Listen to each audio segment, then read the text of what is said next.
Baik, shalom. Shalom. Puji Tuhan, hari ini saya lihat tempat duduk hampir penuh semua. Tapi di belakang itu, tapi ada yang sudah duduk di luar. Dan luar biasa, saya lihat bahwa akhir-akhir ini Kasilo mulai dipulihkan, dan saya lihat cinta akan Tuhan semakin bertambah-tambah di Kasilo ini. Semoga ke depan kita terus kenal hati kita kepada Tuhan. Baik, kita akan memulai khotbah saya. Kita diberi tema oleh Majelis Sinode, memuliakan Allah dalam penderitaan. Memuliakan Allah dalam penderitaan. Saudara, ketika saya merenungkan tema ini, saya merasa sangat menarik. Ketika saya merenungkan tema yang dikasih kepada kita untuk kita jadikan tema renungan pada pagi hari ini sangat menarik. Memuliakan Allah dalam penderitaan. Seringkali kalau kita memuji Tuhan, kita memuliakan Tuhan itu ketika kita dapat berkat yang banyak.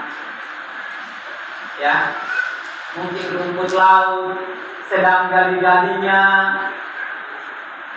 mungkin kita dapat uang, atau kemarin itu saya dengar ada yang terima kesra juga ya. Ya atau tidak? Dari jemaat Kasilo, anggota Kasilo ada yang dapat? Ya, ada yang dapat kita. Sudah berterima kasih dari Tuhan belum? Belum juga. Oh, ada yang baru terima.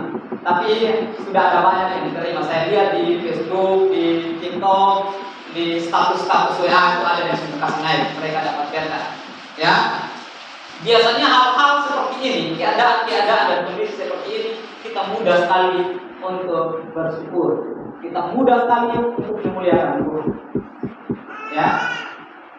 Tapi pertanyaan yang perlu kita jawab pada pagi hari ini tema memuliakan Allah dalam penderitaan. Apakah kita sanggup atau tidak memuliakan Allah, memuliakan Tuhan di saat kita ditimpa dengan penderitaan? Coba jawab dan renungkan dalam hatimu. Terkadang kita mulai mengalami penderitaan, justru kita menjauhkan diri kita dari Tuhan. Saya bersyukur karena ada orang-orang di Kasilo sini yang ketika mereka mengalami permasalahan dalam hidupnya, mereka tidak mau jauh dari Tuhan. Mereka justru mendekatkan diri mereka kepada Sang Pencipta mereka. Mereka justru memuliakan Tuhan ketika mereka merasa tersakiti, merasa disakiti, dan berada dalam keadaan. Itu sebuah cinta yang sangat luar biasa. Dan itu kita berusaha untuk memuliakan Tuhan. Saudara-saudaraku, kita belajar di sini, belajar dari Tuhan Yesus. Ya, Tuhan Yesus dalam penderitaannya, kalau kita lihat tema ini, ya perikopnya, Yesus memberitahukan tentang kematiannya. Yesus memberitahukan kematiannya. Artinya bahwa sebelum Yesus mati, sebelum Yesus menderita, dia sudah tahu akan seperti apa nanti dia bisa hidup. Karena memang dia Allah. Saudara-saudara, ketika Yesus menjalankan semua misinya di dunia ini, misi utamanya untuk menyelamatkan kita. Misi utamanya untuk menyelamatkan kita, membawa kita dari dosa, yaitu kematian, kepada kehidupan, yaitu keselamatan. Saudara-saudara, kalau kita baca pada ayat yang ke-27, ia berkata, sekarang jiwaku terharu, dan apakah yang akan kukatakan? Kalau dalam terjemahan saya versi kedua, di sini tertulis, sekarang jiwaku terguncang. Kata terguncang di sini, ini berarti Yesus merasakan akan ada penderitaan yang dia alami yang sangat luar biasa. Yang sangat-sangat luar biasa, saudaraku.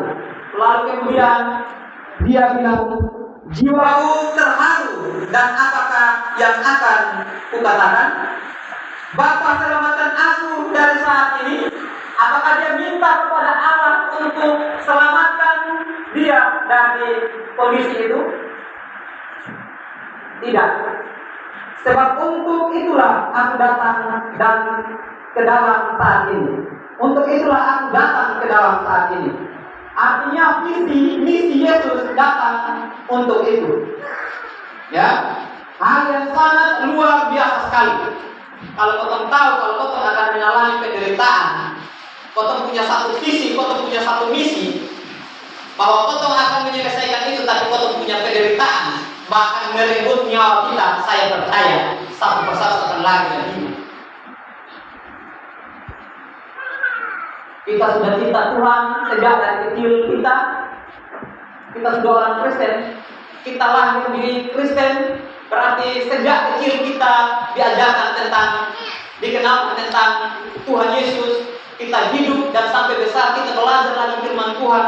Tapi saya percaya kita bergumul dengan sesuatu hal yang baik, dan biasanya kalau merenggut nyawa, akan merenggut nyawa. Kalau kita tahu akan merenggut nyawa, pasti kita satu persatu hilang. Mungkin tinggal yang memang betul-betul setia. Dan hal ini, saudara-saudaraku, Yesus tidak mempertimbangkan apa-apa. Dia tetap menjalani dan akan menghadapi penderitaan itu. Dia siap untuk mengalami penderitaan, siksaan yang ada. Ya, kalau kita lihat bahwa kata-kata selanjutnya di situ, Bapa, muliakan namamu, maka terdengar suara dari surga. Aku telah memuliakannya, dan aku akan memuliakannya lagi. Ini dia berkata firman sebelumnya, Yesus dielu-elukan. Lihat sebelumnya, Yesus dielu-elukan. Jadi kejadian ini terjadi setelah Tuhan Yesus dielu-elukan. Tuhan Yesus dipuji, disembah, dimuliakan. Lalu kemudian Tuhan Yesus berkata di sini bahwa muliakan, muliakan. Bapa, muliakan namamu, maka terdengar suara dari surga. Aku telah memuliakannya, dan aku akan melakukannya lagi. Dia bilang apa? Saya akan melakukannya lagi. Saya akan memuliakan nama Allah lagi.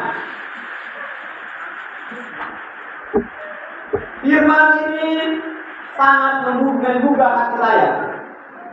Kegigihan Tuhan Yesus perlu kita tiru. Ya, perlu kita tiru. Kata-kata selanjutnya di situ, terdengar suara dari surga. Lalu kemudian ada orang yang berkata bahwa itu betul. Ada orang yang berkata bahwa ada malaikat yang berbicara dengan dia. Lalu Tuhan menjawab dengan apa? Suara itu terdengar bukan karena aku, tapi karena kamu. Di sini Tuhan Yesus mau mengingatkan kita bahwa kemuliaan yang terjadi, yang akan dimuliakan Allah, yang akan dimuliakan ketika Tuhan Yesus berhasil dalam penderitaannya, dalam misinya untuk menyelamatkan kita manusia. Saudara-saudara, Yesus memberitakan kematiannya setelah dia dipuji-puji, dan setelah itu Yesus mulai memberitakan tentang apa yang akan terjadi ke depan, yaitu tentang kematiannya.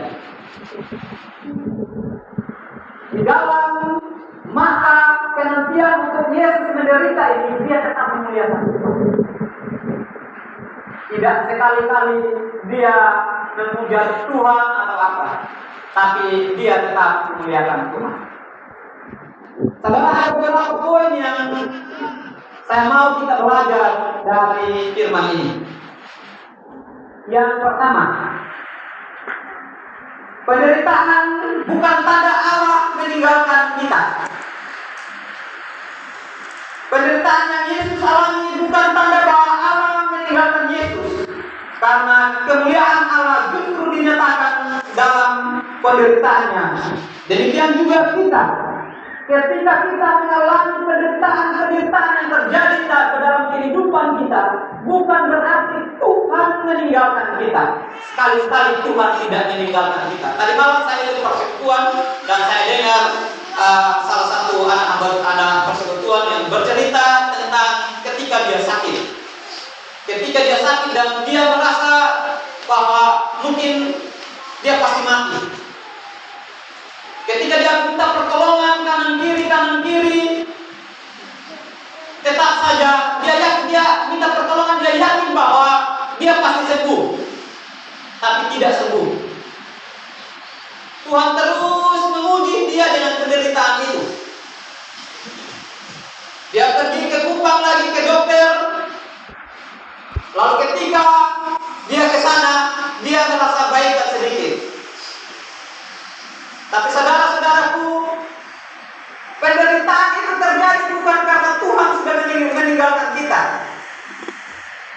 Itu adalah salah satu contoh penderitaan yang dialami oleh anak-anak persekutuan. Tapi saya percaya, jemaat-jemaat Tuhan, ketika kita ada dalam penderitaan, itu bukan berarti Tuhan meninggalkan kita. Tapi Tuhan mau supaya masalah yang kita peroleh, masalah yang kita jalani itu dapat memuliakan Tuhan. Kalau ada orang yang sudah ada dalam masalah begitu malah mereka menyalahkan Tuhan. Berpikir bahwa Tuhan sudah meninggalkan mereka. Padahal saudaraku, Tuhan tidak pernah meninggalkan kita. Ini poin penting yang perlu kita belajar pada pagi hari ini. Poin yang pertama adalah penderitaan yang kita derita itu bukan berarti Tuhan meninggalkan kita. Ketika Yesus menderita sampai disalib di atas kayu salib, bukan berarti Allah telah meninggalkan Yesus. Tapi visi misi penyelamatan Yesus harus disempurnakan dengan taat sampai mati di atas kayu salib, supaya nama Allah dimuliakan. Poin yang kedua, ketaatan yang tuntas menghasilkan buah. Ketaatan yang tuntas menghasilkan buah. Ayat yang ke-25 dan ayatnya yang ke-26. Saya bacakan buat kita. Siapa yang mencintai nyawanya, ia akan kehilangannya. Tetapi siapa yang membenci nyawanya di dunia ini, ia akan memeliharanya untuk hidup yang kekal. Siapa yang melayani aku, ia harus mengikut aku. Dan di mana aku berada, di situ pelayananku akan berada. Saudara yang terkasih, kita belajar bahwa ketaatan yang tuntas itu, minta maaf ya, tadi firmannya di ayat yang ke-24 dan 25 tentang ketaatan yang tuntas menghasilkan buah. Sesungguhnya aku berkata kepadamu, jika biji gandum tidak jatuh ke dalam tanah dan mati, ia tetap satu biji. Namun jika ia mati, ia akan menghasilkan banyak buah. Saudara-saudara, firman ini sangat luar biasa sekali. Kita tahu di sini orang biasa tanam padi. Padi itu kalau tidak ditanam, dia tetap satu biji. Tapi apabila ditanam, maka dia harus mati dulu. Biasanya pada hari yang ketiga itu akan muncul tunas yang baru. Ya, gambaran biji gandum menggambarkan bahwa kemuliaan sejati lahir dari ketaatan yang tuntas kepada tidak Allah. Yesus menunjukkan ketaatan yang sejati. Ini adalah ketaatan yang tidak mau jatuh ke tanah yang tidak akan pernah berbuah. Jadi kalau kita tidak mau bertumbuh, pasti kita tidak mau berkorban. Dan kalau kita tidak berkorban, pasti tidak akan menghasilkan buah. Kita belajar dari Yesus. Yesus mau berkorban untuk kita dan memuliakan nama Tuhan. Dia taat sampai mati di atas kayu salib. Untuk siapa? Untuk dosamu, untuk dosaku, dan untuk dosa kita semua.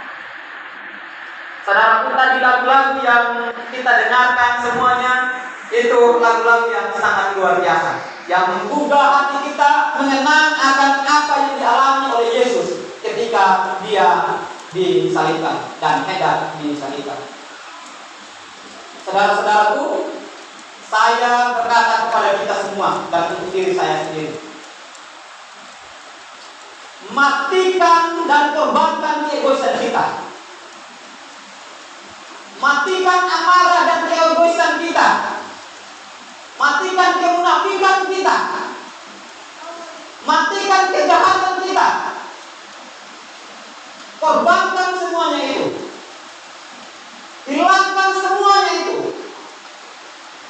Lalu kita hidup baru di dalam Tuhan.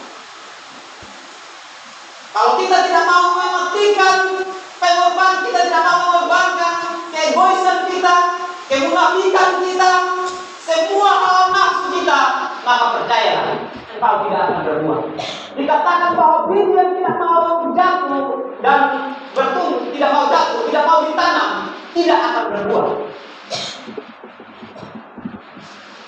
Tapi jika kita mengorbankan semuanya keegoisan kita, maka percayalah, engkau akan berbuah.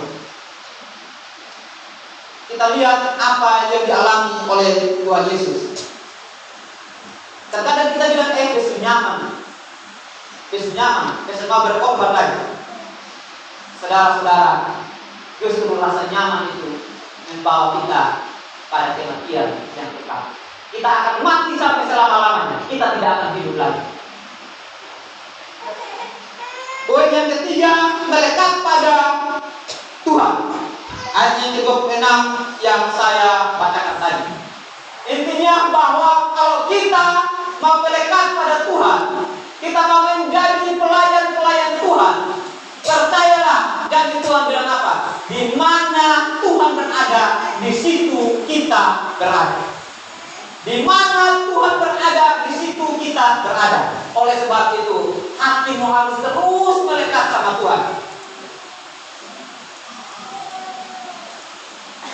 Hatimu harus terus, hidupmu harus terus melekat sama Tuhan. Kalau tidak, saudaraku,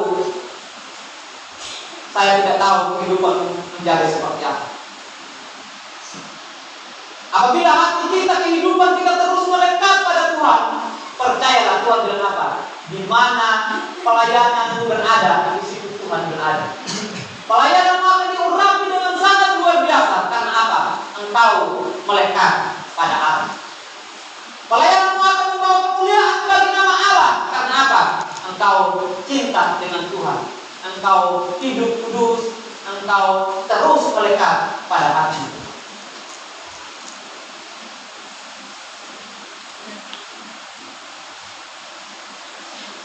Yang keempat yang kita mau belajar di ayat yang ke-23 dan 32. Ayat 23 kata Yesus kepada mereka, telah tiba saatnya anak manusia dimuliakan. Ayat yang ke-32, dan apabila aku ditinggikan dari bumi, aku akan menarik semua orang kepadaku. Yang ketiga, inilah saatnya kita memuliakan Allah dalam nama Yesus. Kita memuliakan Allah dalam nama Yesus. Saudaraku, saya mau tanya, seberapa besarkah kita di ruangan ini yang mencintai Tuhan Yesus? Angkat tangan. Satu orang saja. Banyak orang, tapi tangan-tangan sudah mulai terangkat. Kalau angkat tangan saja, saudara,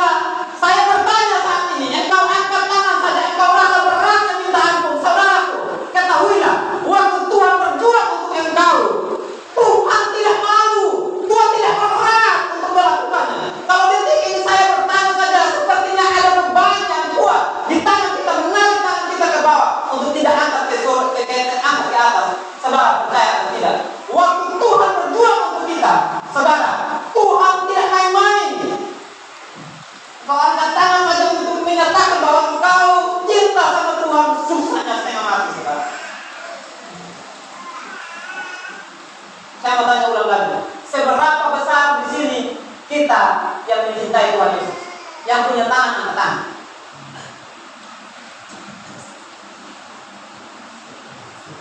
Terima kasih, saudara-saudaraku. Tuhan tidak malu mengakui engkau di hadapan Allah. Kalau kita di sini saja, ini kita orang Kasilo sama-sama. Mungkin ada beberapa jemaat lama. Kita masih malu mengakui Yesus. Saudara-saudaraku, saya akan menceritakan, saya akan akhiri khotbah saya dengan sebuah kisah nyata.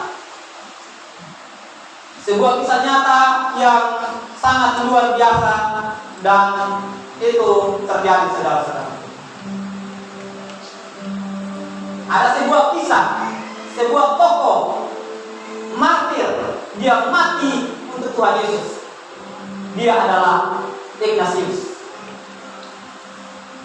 Ignatius ini adalah salah satu anak-anak yang pada Matius pasal 19 ayat 13 sampai dengan 15.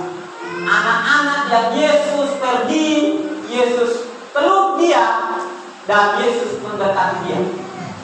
Namanya Ignatius. Tulisannya Ignatius ya. Saudara, ketika Yesus memeluk dia mulai mengenal Yesus sejak dari kecil. Lalu kemudian satu ketika dia menjadi Santo Ignatius, dia menjadi orang yang sangat luar biasa yang mencintai Tuhan. Kemanapun dia pergi, ia menyampaikan kabar tentang Tuhan Yesus. Ignatius adalah murid dari Yohanes, Rasul Yohanes. Ketika dia berada di Antioquia, mendapati kekaisaran Trajanus, menaikkan syukur kepada dewa-dewa dengan mempersembahkan korban besar-besaran. Kaisar ini memberikan korban besar-besaran kepada dewa-dewa. Ketika Ignatius melihat ini, ia menghina raja secara terang-terangan. Dia menghina raja karena dia tidak mau ada yang berkorban demi Allah lain. Kalau untuk Yesus, dia rela mati-matian untuk Yesus. Karena apa? Cintanya buat Yesus. Saudara, ketika raja Kaisar mendengar hal ini, Kaisar sangat marah. Kaisar marah besar kepada Ignatius dan pengikut-pengikut. Mereka ditangkap dan diperhadapkan. Lalu kemudian mereka diinterogasi. Lalu kemudian raja bilang, kosong orang-orang jahat ini, kenapa saudara mau menghormati dan menaati perintahnya saya? Karena dia memerintahkan untuk semua harus memberikan korban, semua harus menyembah dewa-dewa itu. Lalu kemudian Ignatius berkata bilang apa? Jangan berkata bahwa orang yang membawa nama Yesus itu adalah orang jahat. Karena bagi dia, Yesus adalah kekasih hati. Lalu kemudian raja ini marah. Dan dia menangkap semua daripada mereka pengikut-pengikutnya. Dia dikirim ke Roma untuk dihukum mati. Saudara dalam perjalanannya ke Roma, dia sempat juga menuliskan surat untuk jemaat-jemaat yang mula-mula, jemaat-jemaat yang mencintai Tuhan. Saudaraku, ketika dia diinterogasi itu, dia bertanya bahwa kekasihnya adalah Tuhan Yesus, cintanya adalah Tuhan Yesus. Dan jikalau hari ini dia dihukum dengan dipenggal-penggal tubuhnya, dipotong-potong tubuhnya, dipotong-potong hatinya, lihat di setiap penggalan-penggalan dan potongan-potongan tubuhnya ada tertulis nama Tuhan Yesus. Kita berikan kemuliaan buat Tuhan Yesus. Dia berkata bahwa di setiap kalau seandainya dia dipenggal-penggal, dia dipotong-potong, di setiap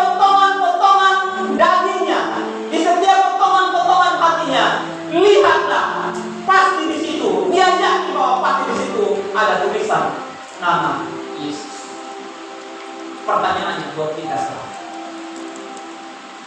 hidupmu sudah memuliakan Tuhan? Sudahkah hidupmu memuliakan Tuhan? Atau bahkan hidup kita membuat Tuhan malu? Kau ingat pengorbanan Yesus. Cintamu harus kuat, saudara. Cintamu harus kuat seperti api yang membakar engkau, saudara. Ada Yesus bersama dengan engkau. Akhirnya Ignatius mati sebagai martir, saudara. Dia mati demi kebenaran. Pertanyaannya buat kita, pengorbanan Yesus di atas kayu salib, apakah kurang cukup untuk kita mencintai Tuhan? Cukupkan dia kesabaran dan pakai hidup kita untuk kemuliaan.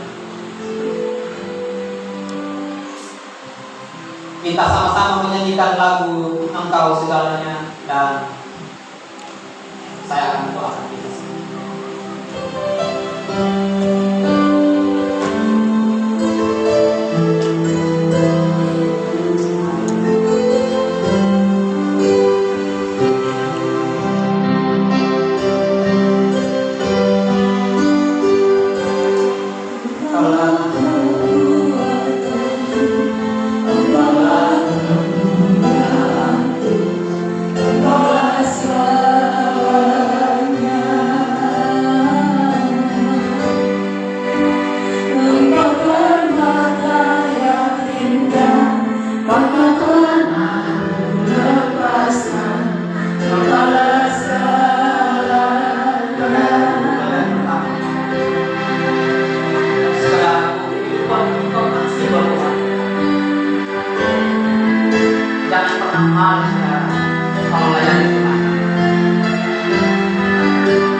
Yesus domba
semua Tuhan Yesus.